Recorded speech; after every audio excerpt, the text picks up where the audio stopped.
성령여, 이 시간 주께서 말씀하여 주시옵소서. 예수님 이름으로 기도합니다. 아멘. 저희가 새벽 기도하는 것처럼 말씀이 길었죠. 앞부분의 설명은 제가 좀 짧게 하고 넘어가기 위해서 좀 전체적으로 다 읽었습니다.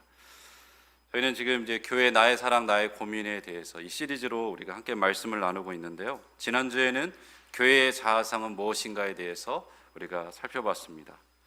공동체 자아상은 어떻게 형성되죠?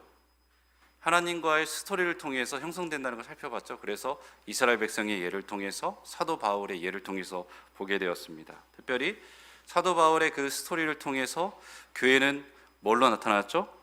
교회는 그리스도의 몸이다 라는 것을 우리가 알게 됐습니다. 그리고 이 그리스도의 몸의 이미지를 통해서 두 교회의 통합이 우리에게 어떤 의미며 어떤 역동을 나타내는지, 몸으로서 우리가 어떻게 하나님 나라를 써나가야 되는지에 대해서 나누었습니다. 오늘은 우리 세 번째로 교회는 어떻게 공격받는지에 대해서 살펴보고자 하는데요. 이것은 우리가 첫 번째 나눈 메시지와 연관이 있어요. 우리 마태복음 16장 18절에서 19절에 이렇게 얘기하죠. 또 내가 내게 이르노니 너는 베드로라. 내가 이 반석 위에 내 교회를 세우리니 음부의 권세가 이기지 못하리라. 내가 천국 열쇠를 내게 주리니 내가 땅에서도 무엇이든지 매면 하늘에서도 매일 것이요 내가 땅에서 무엇이든지 풀면 하늘에서도 풀리리라. 이렇게 말합니다. 그래서 우리가 알 수 있는 건 뭐냐면, 교회가 세워졌는데 음부의 권세, 악한 마귀의 권세가 교회를 공격한다는 거예요. 그렇지만 주님께서 내 교회, 주님의 교회라고 말씀하시기 때문에 마귀가 결코 이기지 못합니다. 교회에게 주신 천국 열쇠, 그 복음의 능력으로 인해서 결국 교회는 성장해 가면서 확장되어 갈 것이라는 것을 우리가 살펴봤는데요. 이 역동이 그대로 사도행전 4장, 5장, 6장에 나타나게 됩니다. 크게 마귀는 세 가지 전략으로 교회를 공격합니다. 하나는 가장 고전적인 방법으로 핍박을 하죠. 그리고 두 번째는 이 내부 안에 거짓을 심어서 공동체를 무너뜨리려고 해요. 그리고 마지막으로 가장 지능적인 공격인데, 사역의 불균형을 통해서 교회가 말씀 위에 세워지는 것을 방해합니다. 원래 오늘은 이렇게 마지막 공격까지, 세 번째 공격까지 다루려고 했는데요. 시간이 너무 길어질 것 같아서 첫 번째 공격과 두 번째 공격을 살펴보고 다음 주에 우리 세 번째를 살펴보려고 합니다. 자, 이제 우리 첫 번째 외부의 핍박에 대해서 우리가 살펴보고자 하는데요. 이 핍박의 시작은 사실 3장 1절부터 시작이 돼요. 베드로와 요한이 성전 미문에서 어떻게 합니까? 나면서부터 못 걷게 된 사람을 치유하는 역사가 있습니다. 우리가 잘 알고 있는 말씀이 있죠. 은과 금은 내게 없거니와 내게 있는 이것을 내게 주노니 곧 나사렛 예수 그리스도 이름으로 일어나 걸어라. 그러면서 그 사람이 오른손을 잡아 딱 일으키죠. 그러니까 그가 그의 발과 발목에 힘을 얻어서 그가 일어서게 되고 뛰어서 걷고 성전에 들어가 하나님을 찬양하게 됩니다. 사람들이 이것을 보고 놀라요. 왜냐하면 이 사람이 약 40살이 됐거든요. 그러니까 수많은 오랜 시간 동안, 40년 동안 그런 삶을 살았던 삶인데 기적적으로 치유되는 것을 보면서 놀라게 됩니다. 사람들이 몰려들고 이 두 사람에게 딱 집중됐을 때 베드로가 뭐라 하냐면, 이 사람이 낫게 된 것은 너희가 죽인 예수 그리스도 때문에 된 것이라고 말씀을 전합니다. 그러면서 그 예수가 부활하셨고, 이 예수는 누구냐면 거룩한 선지자들이 증거한 그리스도다라고 증거해요. 모세가 증언한 자신과 같은 선지자, 사무엘이 증거한 다윗의 자손이고 언약의 자손인 아브라함의 씨라고 이야기를 합니다. 유대인이 알아들 수 있는 그 구약 성경을 훑어가면서 얘기를 해주는 거죠. 이 말씀을 듣고 무려 남자만 5,000명 되는 사람들이 믿게 되는 놀라운 역사가 일어나게 되는 거예요. 그런데 우리가 사정에 봤던 것처럼 제사장들과 성전 맡은 자들, 그리고 사두개인들이 이들이 전하는 부활의 메시지를 싫어해요. 그래서 베드로와 요한을 잡습니다. 그리고 산헤드린 공회를 소집해요. 여러분, 산헤드린 공회는 많이 들어보지 않았습니까? 이 산헤드린 공회에서 예수님을 신문하고 죽이고자 했던 것이지 않습니까? 그래서 그들을, 산헤드린 공회를 소집하고 사도들을 가운데 세우는 거예요. 산헤드린 공회는 70명으로 이루어졌거든요. 그러니까 이 수많은 사람들이 사도들을 딱 가운데 세우고 너희가 무슨 권세와 누구의 이름으로 이 일을 행했냐고 신문을 합니다. 이때 베드로가 성령 충만해서 이렇게 말합니다. 너희가 십자가에 못 박았지만 하나님께서 죽은 자 가운데 살리신 나사렛 예수 그리스도 이름으로 행했다고 증거합니다. 그런데 마침 이들 옆에 이 병난 사람이 있으니까 이 사내들인 공회에서 어떻게 하냐면 비난할 말이 없는 거예요. 그래서 이들에게 예수의 이름으로 말하지도 말고 가르치지 말라고 경고합니다. 여러분, 이런 상황이면 어땠을까요? 70명이나 되는 사람들 앞에서 베드로와 요한 두 명이 딱 서 있는 거예요. 과거 베드로는 어떻습니까? 3번이나 예수님을 부인했어요. 요한은 어떻습니까? 예수님을 변호하지 않고 침묵으로 일관했습니다. 그런데 이들이 어떻게 하냐면 하나님 앞에서 너희의 말을 듣는 것이 하나님 말씀을 듣는 것보다 옳은가 판단하라, 이렇게 말합니다. 우리는 보고 들은 것을 말하지 않을 수 없다고 담대하게 얘기합니다. 180도 달라진 모습을 우리가 볼 수 있죠. 여기에 대해서 이 나은 사람이 옆에 있으니까 이 공회가 도대체 할 말이 없는 거예요. 어떻게 처벌할지도 모르죠. 그래서 이들을 다시 위협하고 놓아주게 됩니다. 그렇다면 이런 경고와 위협 앞에 사도들은 어떻게 합니까? 바로 공동체에 가서 제사장들과 장로들이 한 말이 어떤 것인지 다 이야기를 해요. 그러자 이들이 한 마음으로 하나님께 소리 높여 기도하죠. 이 기도가 아주 중요해요. 이 기도가 저한테 되게 중요했거든요. 왜냐하면 저희 신대원 다닐 때 시험 문제로 나왔어요. 교수님이 어떻게 하냐면 주기도문을 주고 이 기도문을 주면서 이 기도가 주기도문에 따라 기도했는지 분석하라고 해주셨어요. 우리가 갖고 있는 모든 틀을 깨는 시험 문제였는데요. 저는 잘 봤습니다. 근데 이 기도문이 너무나 중요한데 왜 그러냐면 이 기도문이 공동체가 자신들의 처한 상황을 어떻게 해석하고 그 해석에 따라 기도하는 내용이 담겨 있기 때문이죠. 다시 한번 우리가 한번 잘 좀 읽어봤으면 좋겠는데요. 24절부터 우리 30절까지인데요. 다시 한번 저와 교독해 보겠습니다. 그들이 듣고 한 마음으로 하나님께 소리 높여 이르되 대주제여 천지와 바다와 그 가운데 만물을 지으신 이시오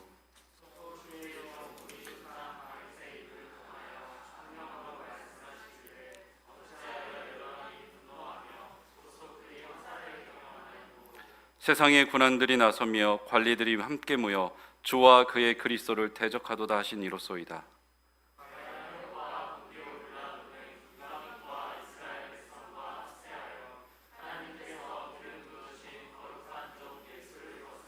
하나님의 권능과 뜻대로 이루려고 예정하신 그것을 행하려고 이 성에 모였나이다.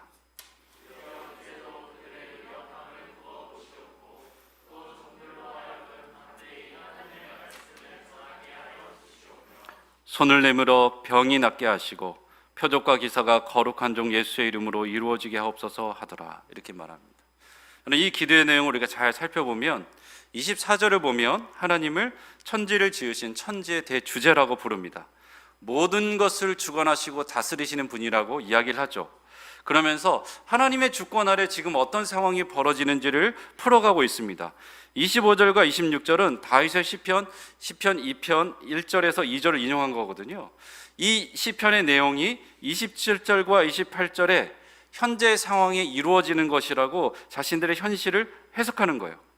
달리 말하자면 이 말씀은 하나님의 주권 아래 예수님의 고난을 통해서 성취되었고 그리고 자신들의 고난을 통해서 지금도 이루어지고 있다고 말하는 것이죠. 그리고 29절과 30절은 이 해석에 따라서 어떻게 합니까? 자신들에게 무엇이 필요한지 그것을 가지고 하나님께 달라고 기도합니다. 무엇을 위해서 기도하죠? 천지의 대주제이신 하나님께서 간섭해 주셔서 하나님의 말씀을 전하게 해 주십시오. 그리고 하나님의 손을 내밀어 치유의 기적을 일으키게 해달라고 구합니다. 거룩한 종 예수의 이름으로 표적과 기사가 일어나게 해달라고 기도하죠. 이렇게 기도를 드리니까 어떤 일이 일어납니까?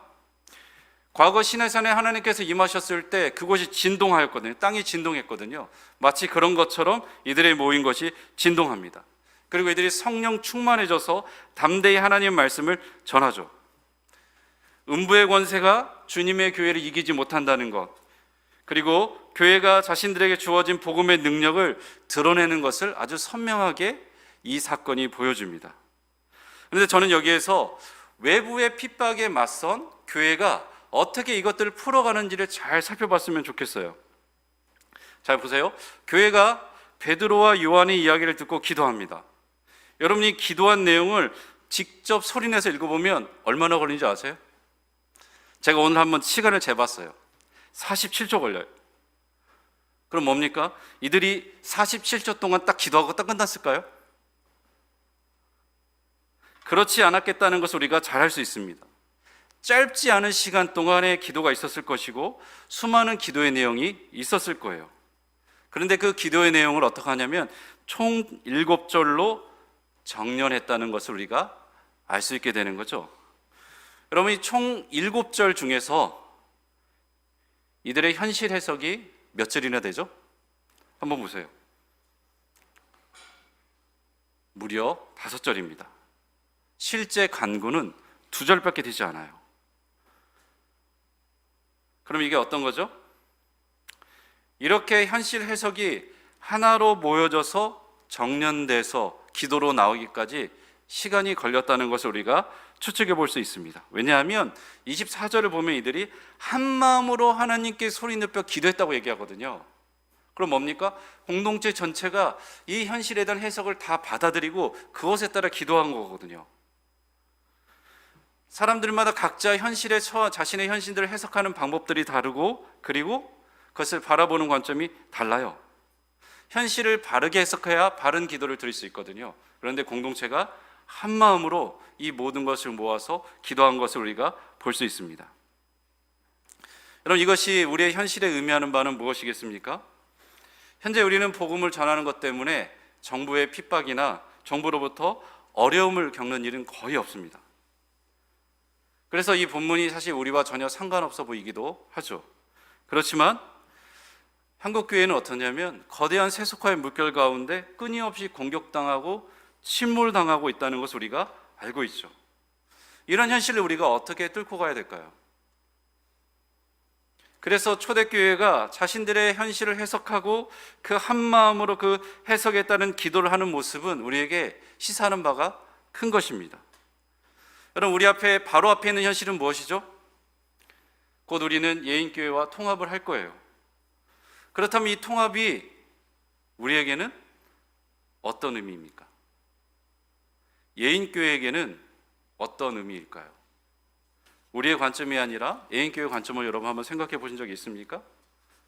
여러분은 이 통합이 어떤 의미라고 개인적으로 해석하고 있습니까? 저 안에 사랑하는 여러분, 교회는 해석 공동체예요. 해석 공동체예요. 저는 해석도 해석이지만 공동체라는 것에 좀 방점을 찍고 싶어요. 왜냐하면 한 사람의 해석은 온전하지 않을 수 있습니다. 여러분 잘 들으세요. 한 사람의 해석이 옳지 않을 수 있다는 말이 아니에요. 온전하지 않을 수 있다는 말이에요. 왜 그러냐면 사람은 각자 자신이 처한 맥락 가운데서 현실을 해석하기 때문이에요. 그래서 한 사람의 해석은 전체의 의미를 온전히 다 담아내지 못합니다. 그래서 공동체가 필요한 것이죠.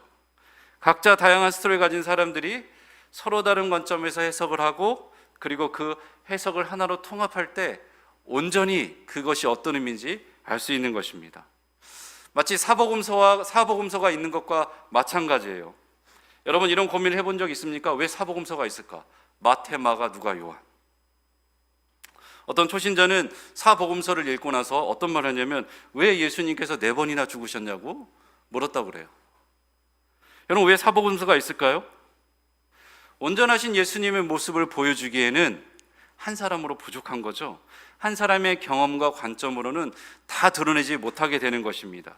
그래서 4명의 저자들이 예수님의 모습을 앞뒤 좌우로 살펴보면서 그 예수님이 어떤 분인지 선명하게 드러내는 거예요. 마태복음은 왕이신 예수님, 마가복음은 종으로 오신 예수님, 누가복음은 인간으로 오신 예수님, 요한복음은 하나님이신 예수님을 보여줍니다. 그래서 예수님이 어떤 분인지 온전히 드러내주는 거거든요. 마치 그런 것과 같습니다. 우리가 처한 현실을 하나하나 해석해 나갈 때 어떤 일이 벌어지냐면 내가 보지 못했던 관점을 알게 되는 거예요. 그래서 서로를 배우고 온전한 해석으로 우리가 풀어갈 수 있는 거죠. 물론 여기서 우리가 한 가지 고민되는 건 뭐냐면 그럼 내가 바라보는 해석이 바른 것인가? 아니면 뭔가 부족하거나 왜곡된 것인가라는 고민이 생길 수가 있습니다. 이럴 때 오늘 본문에 따라서 두 가지로 우리가 살펴보면 돼요. 두 가지로 체크하면 되는데요. 먼저는 뭐냐면 그 해석 가운데 하나님의 성품과 일하심이 온전히 드러나는가? 이게 중요해요. 초대교회는 어떻습니까? 천지를 창조하신 대주제의 모습이 드러나죠. 그리고 그 대주제이신 그 하나님의 관점으로 현실이 어떻게 이루어지고 있는지를 해석해내요. 두 번째는 뭐냐면 그 해석의 결과 복음의 진보 또는 하나님 나라의 확장이 일어나는지, 이것과 도대체 어떤 상관관계가 있는지를 생각해 봐야 됩니다. 여러분, 초대교회는 이 해석의 결과 어떤 것을 바라봅니까? 복음이 전해지고 그 복음이 진리임을 능력으로 드러낼 수 있게 해달라고 기도하는 것이죠. 이 두 가지가 우리가 해석할 때 가져야 되는 기준인 것입니다. 아마 그러면 여러분들 많은 분들 중에서 많은 분들이 유튜브로도 예배를 드리고 계신 분들이 그렇다면 당신의 해석은 무엇입니까? 아마 이렇게 질문하실 수 있을 것 같아요. 여러분, 사실 목회자가 해야 할 일 중에 하나는 뭐냐면 바로 해석하는 거거든요. 우리가 처한 다양한 이 현실에 대한 다양한 해석들을, 여러 해석들이 있지만 목회자는 성경적 관점으로 이 큰 틀을 가지고 자신의 처한 현실을, 우리가 처한 현실을 해석하고 방향을 잡아주는 것이 목회자가 할 일 중에 하나입니다. 그래서 제가 잠깐 한번 해석을 해보겠습니다. 먼저는 우리가 처한 현실을 좀 더 큰 맥락에서 봤으면 좋겠어요. 여러분, 우리는 후기 기독교 시대에 진입되어 있죠. 제가 첫 설교에서 말했다시피 어떻습니까? 교회가 절로 바뀌고 그리고 이단으로 넘어가는 일들이 있습니다. 그리고 교회 안의 청년들은 어떻죠? 이 한국 땅에 있는 청년들은 미전도 종족과 같아져요. 주일학교는 점점 없어지는 추세인 것이죠. 여기에 더해 코로나19로 인해서 교회 모임들이 많이 위축되어 있습니다. 여러분, 이런 일들을 생각해 볼 때 2021년 올 한 해 어떤 일이 벌어질까요? 제가 한 자료를 찾아봤는데요. 미국 남침례교 산하 교회 성장 컨설팅 전문가, 길죠? 톰 S. 레이너 박사라는 사람이 2021년 미국 교회의 흐름을 예측했는데요. 제가 한국 교회와 연관이 있는 부분만 추려봤어요. 이 사람 12개를 썼는데 그 중에서 최소 4개는 우리와 겹치는 부분이 있습니다. 첫 번째, 목회자의 이중직이 대규모로 증가할 것이다. 두 번째, 디지털 교회 전략이 현재 교회의 전략을 보완할 것이다. 세 번째, 코로나19가 안정되면 교회의 예배 참석률은 이전 수준에서 평균 20에서 30% 감소하며 이것은 그대로 헌금에 반영될 것이다. 네 번째, 수많은 교회들이 통합 또는 건강한 교회에 입양되어 양육을 받게 될 것이다. 여러분, 여기 4개 중에서 우리에게 걸리지 않는 부분이 어떤 게 있습니까? 대부분 하나둘씩 다 걸려있죠. 특별히 우리에게 앞으로 일어날 일을 정확히 예측한 것이 있습니다. 뭡니까? 예인교회와의 통합이에요. 그렇다면 이 통합을 우리가 어떤 의미로 해석할 수 있을까요? 제가 생명의 빛 광성교회에 부임했을 때 여러 번 들었던 교회에 대한 진단은 무엇이었냐면 우리 교회가 정체되어 있습니다 라는 것이었습니다. 그래서 이 정체를 깨기 위해서 인적 쇄신이 필요하다고 해서 하나님 인도하신 가운데 제가 여기 오게 됐다고 제가 알고 있습니다. 그런 상황 가운데서 우리 작년 한 해를 어떻게 보냈죠? 주의 길을 예비하라는 말씀을 가지고 보냈습니다. 근데 주의 길을 예비하긴 예비하겠는데 2월부터 어떤 일이 벌어졌습니까? 코로나19로 인해서 우리가 준비하고 해나가려는 것들을 전혀 해나가지 못하는 예상치 못한 상황이 벌어졌습니다. 정말 주님의 길을 예비하는 것은 무엇일까? 이런 고민을 하게 됐죠. 그런데 하나님께서 우리를 어떻게 인도하십니까? 우리 교회를 통합으로 인도하고 계시는 거예요. 여러분, 이것을 생각할 때 단지 우리가 건물이 필요해서 통합한다고 사는 생각은 내려놔야 되는 거예요. 그거는 하나님께서 인도하시는 작은 도구 중에 하나예요. 하나님은 더 큰 것으로 인도하시는 거거든요. 왜 하나님께서 통합으로 인도하고 계실까? 이것이 우리 교회의 정체와 정체된 교회의 모습과 무슨 상관이 있을까? 여러분, 이것을 생각해 본 적 있습니까? 하나님은 우리의 판을 흔들어 깨우시는 것 같아요. 우리의 지경을 넓혀주시는 거죠. 하나님께서 우리에게 새로 줄로 재어진 구역 안에 우리를 밀어넣는 것입니다. 그럼 어떤 일이 벌어집니까? 우리가 안 쓰던 근육을 써게 되는 거예요. 안 쓰던 근육을 써게 돼서 어떤 일이 벌어질까요? 성장통이 생길 수 있어요. 그런데 그것을 통해서 주님의 몸된 교회가 자라나기 시작하는 것이죠. 그런데 이것은 단지 우리만의 관점이 아닐 거예요. 예인교회에서는 어떻게 했습니까? 제가 예인교회 스토리는 다 알지 못해요. 그렇지만 확실히 알 수 있는 것은 뭐냐면 예인교회 역시 교회의 지경이 넓혀진다는 것입니다. 하나님께서 줄로 재어준 새로운 구역 안에 우리와 함께 들어가서 하나됨으로 하나님 나라의 새로운 이야기를 써나가게 되는 것이죠. 그런데 이거는 단지 우리만의 이야기가 아닐 것입니다. 왜냐하면 후기 기독교 사회로 한국 이 교회가 들어가면서 앞으로 한국 교회에 수많은 이런 통합들이 일어날 거예요. 그럼 우리가 어떻게 해야 되겠습니까? 복음 전하는 것은 2차의 문제가 돼요. 가장 우선순위는 뭐가 되냐면 교회가 교회를 돌보고 복음으로 서로 깨워가고 서로 회복시키는 일들이 우선시 되게 되어 있어요. 코로나로 인해서 우리가 복음도 사실 복음을 전하지 못하는 상황이지 않습니까? 교회들이 서로를 세워가는 일들이 계속해서 일어날 것이에요.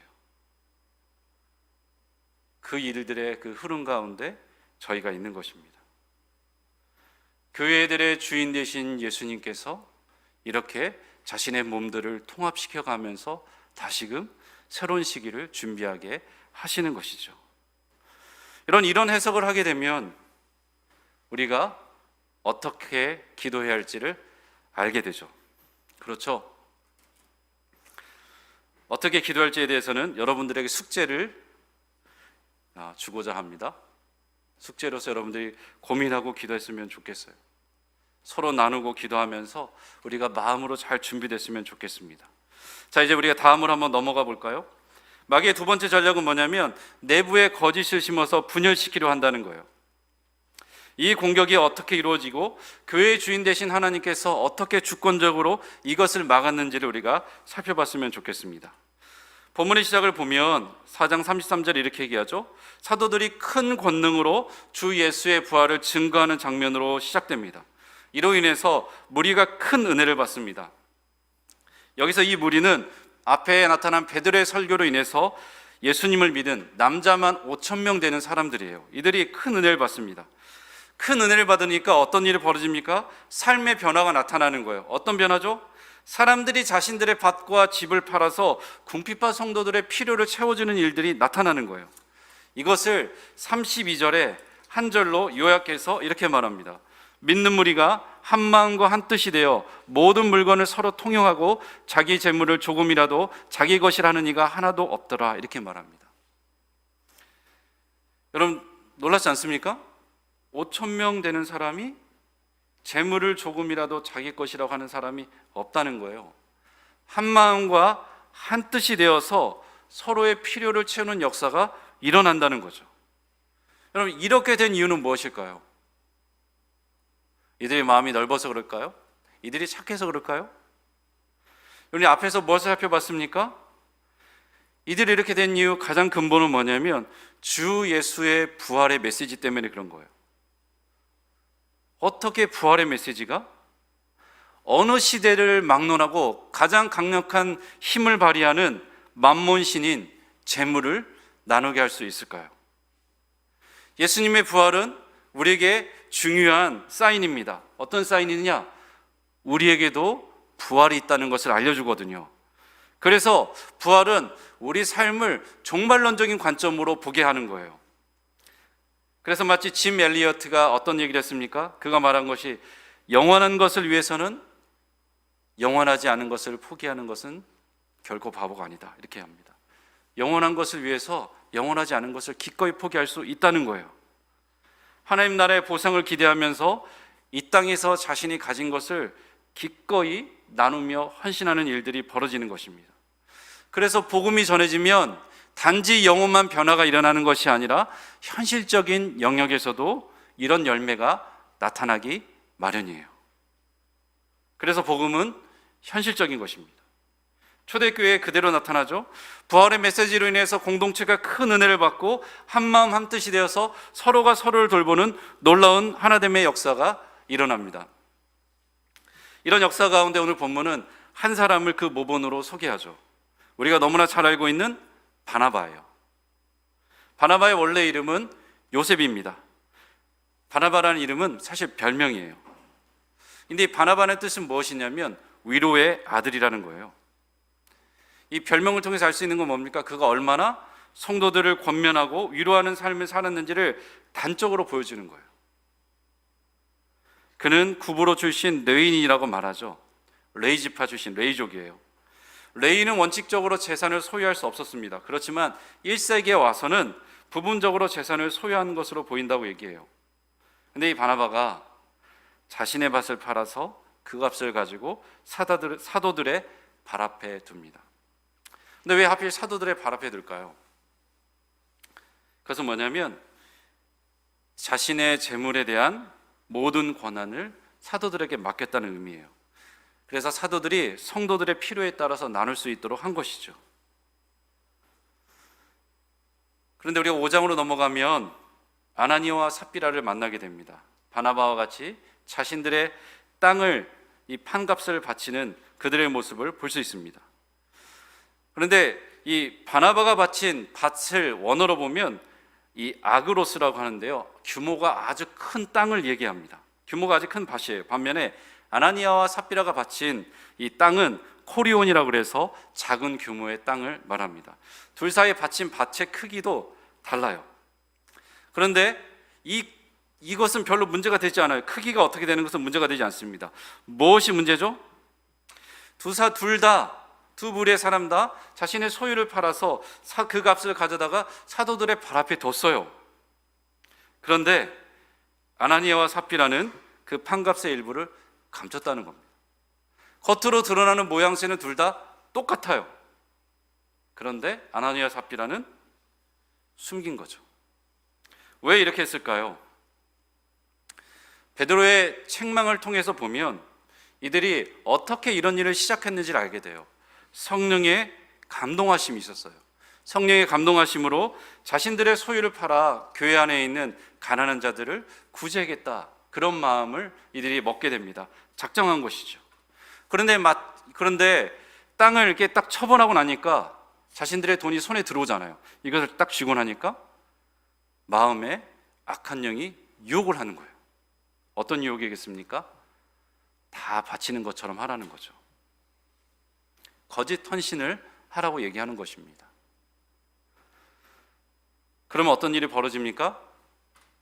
사람들로부터는 다 바친 척하기 때문에 역시 아나니아와 삽비라, 역시 참 우리에게 따라갈 모범이 된다고 사람들로부터 칭찬과 명성을 얻게 되죠. 그리고 또 무엇이 있습니까? 다 판 것을 바치지 않았기 때문에 한 주머니 또 찰 수 있는 거예요. 매력적이잖아요. 명예와 돈을 동시에 줄 수 있는 그런 상황으로 악한 영이 유혹을 하는 것이죠. 그래서 이들이 거짓말을 한 거예요. 그런데 이것에 대해서 베드로가 어떻게 책망합니까? 3절과 4절 이렇게 얘기하죠. 아나니아야, 어찌하여 사탄이 내 마음에 가득하여 내가 성령을 속이고 땅값 얼마를 감추었느냐? 땅이 그대로 있을 때는 내 땅이 아니며 판 후에도 내 마음대로 할 수가 없더냐? 어찌하여 이 일을 내 마음에 두었느냐? 사람에게 거짓말한 것이 아니요 하나님께로다. 여러분, 베드로는 책망을 했어요. 그냥 저주하거나 이러지 않았어요. 책망하는데 어떤 일이 벌어집니까? 하나님께서 직접 개입하셔서 아나니아를 징계합니다. 그거 엎드러져서 혼이 떠나는 일이 벌어지는 거예요. 그런데 여기 또 다른 문제가 생기죠. 3시간을 지나 그의 아내인 삽비라가 들어옵니다. 우리 성경에 나오는 가장 많은 우리 과소비하는 여인이죠. 다 삽비라 해서 우리가 과소비하는 여인인데요. 이 삽비라가 자신의 남편에게 무슨 일이 일어났는지 전혀 알지 못하는 상황에서 오는 것입니다. 근데 우리가 이상하잖아요. 어떻게 남편이 죽었는데 아내가 모를까? 이거는 이제 유대인의 장례 관습을 보면 이해가 돼요. 어떤 사람이 하늘에 의해서 얻어맞은 경우, 하나님의 징계가 있는 경우 그의 시체는 빨리 장례 절차 없이 신속하게 장사해야 된다는 룰이 있는 거예요.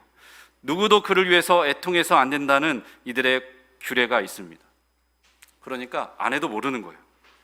베드로가 삽비라에게 묻습니다. 그 땅 판값이 이것뿐이냐? 이렇게 얘기하죠. 예, 이것뿐입니다.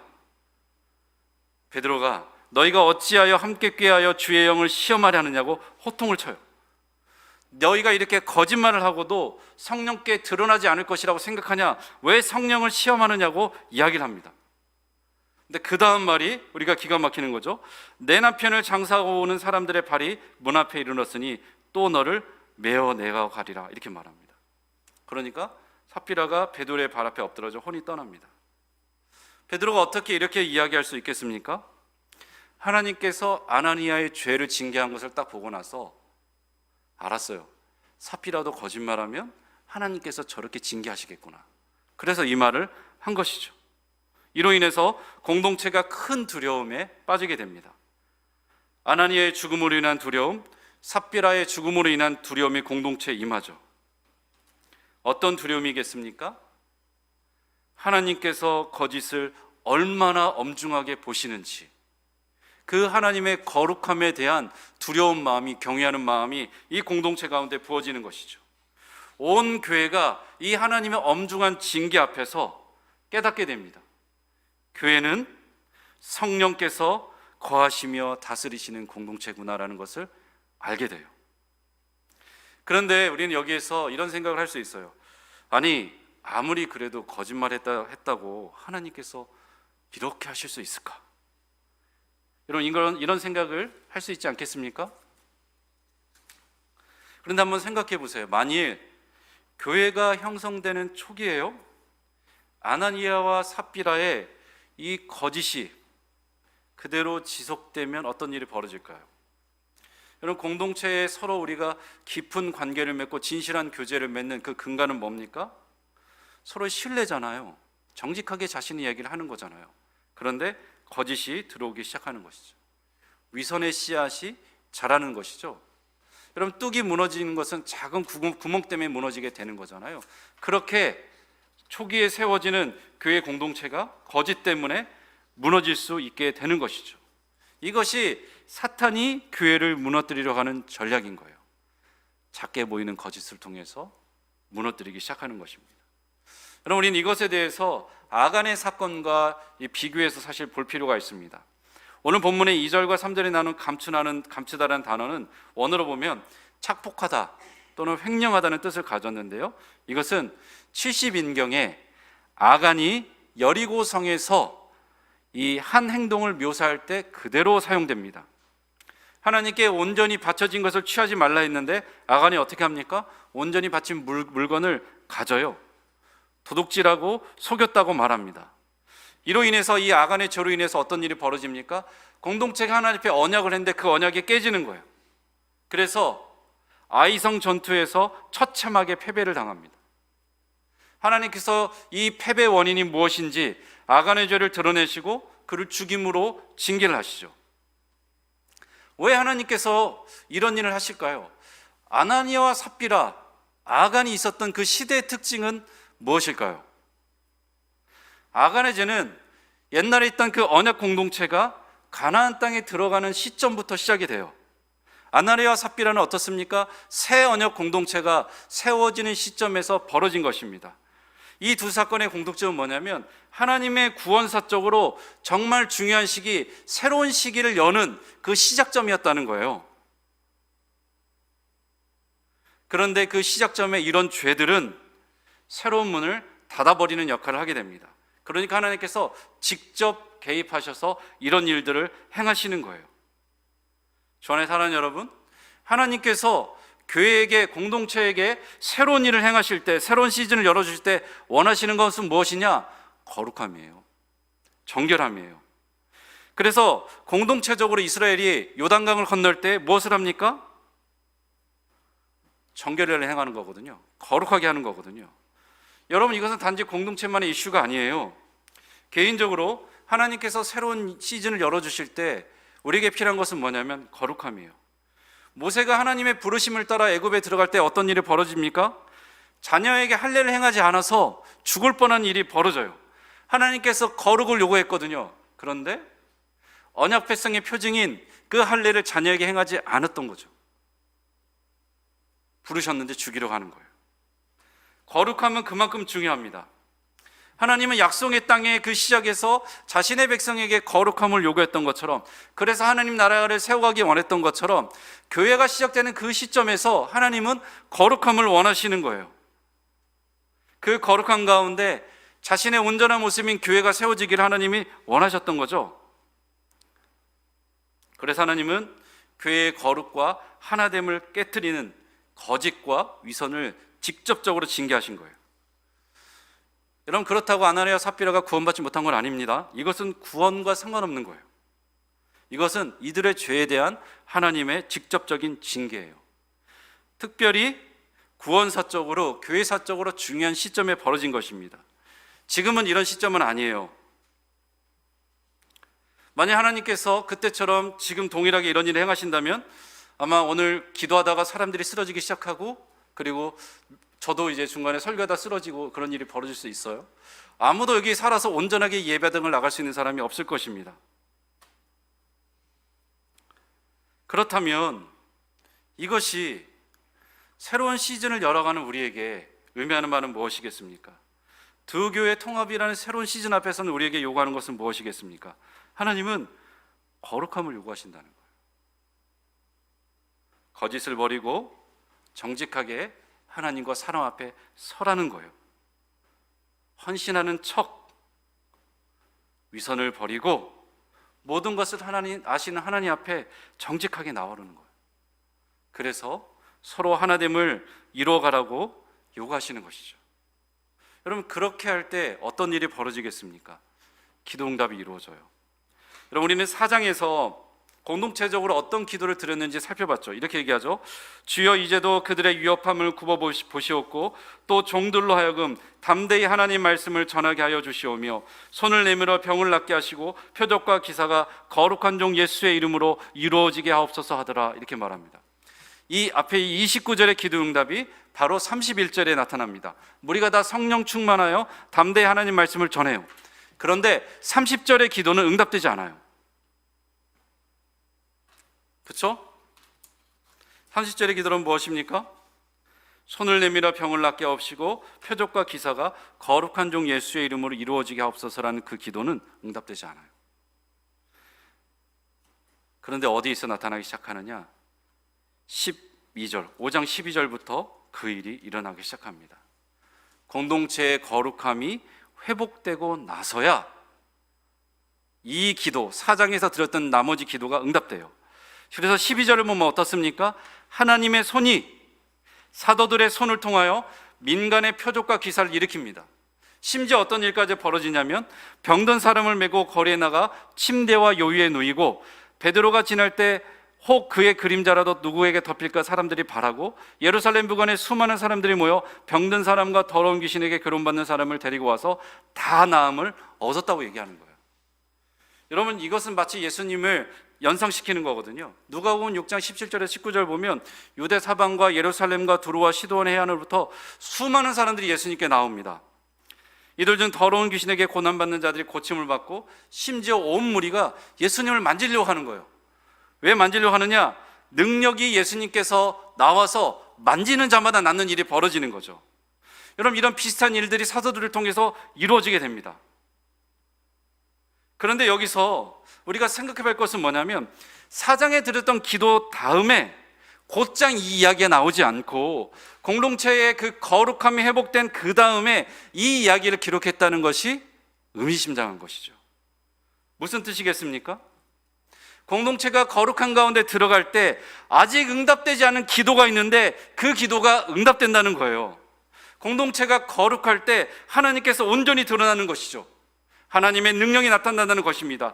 그래서 결국 수많은 사람들이 예수님을 믿고 죽게 나오는 역사가 일어나는 것입니다. 여러분, 이런 모습을 보는 것이 악한 영이 그렇게 싫어하는 거거든요. 그래서 어떻습니까? 성도들을 유혹하는 거예요.